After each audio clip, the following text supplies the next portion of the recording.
Take a quick look at the front pages of the newspapers. We'll start off this morning with the Business Day. And the Business Day's lead story is taken on Alexander Forbes, saying, Alex Forbes to sell insurance business. Move signals scaling back on retail operations. New focus predominantly on institutions. So there you go. That's what the big story on the Business Day is.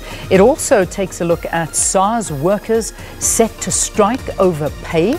Then there's a picture of Bafana supporters there, and welcome home to our heroes, Bafana supporters at OR Tambo International, waiting for the arrival of the members of the Bafana squad, and just so happy after they finally qualified for a place in the 2019 Africa Cup of Nations tournament after that 2-1 victory over Libya. Then there's Ascendus director Shane quits after share dive. All right, that's the front page of the Business Day. Let's now move on to the front page of the Sowetan, and this one saying Bosasa won't go away for Ramaphosa. And we do know that that's the big story that came out yesterday when we heard the state capture inquiry once again sitting, and they're talking to the fact that that money was paid across. That was the auditor talking on behalf of Bosasa, saying he did in fact pay funds across to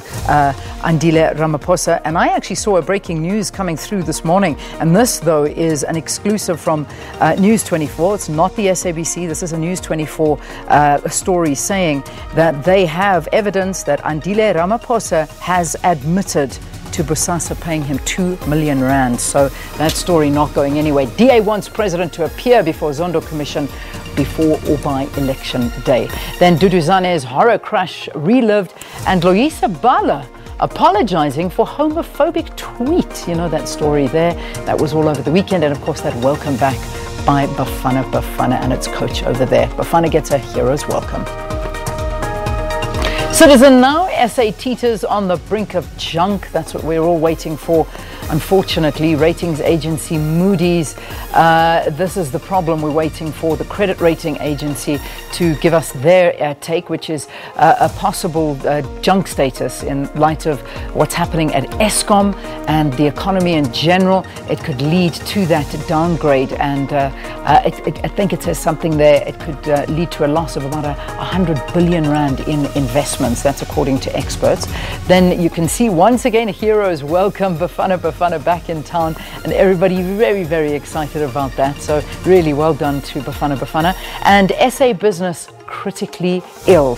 And then finally, leave fixing of SOEs to professionals. And then finally, the Star. Once again, the picture from OR Tambo. Viva Bafana. Then BA pilot on German trip ends up in Scotland. Then PIC wins IO case against CIPC. And finally, Ramaphosa's son was paid 500,000 rand for nothing.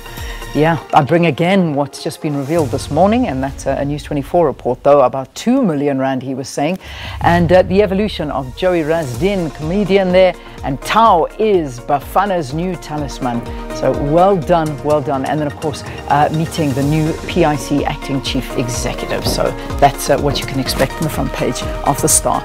So there you go. Let's take a break. When we return, we are talking to a terrible survey that was done. It was the 2018 report, I should say, not so much a survey. The 2018 Mining Royalties Research Report highlighting the flaws in mining royalties in South Africa. And you'll be shocked to find out just how bad mining royalties are. And this affects the most vulnerable people of South Africa in communities that expect to get something from the areas that are mined in. But it tells a very different story.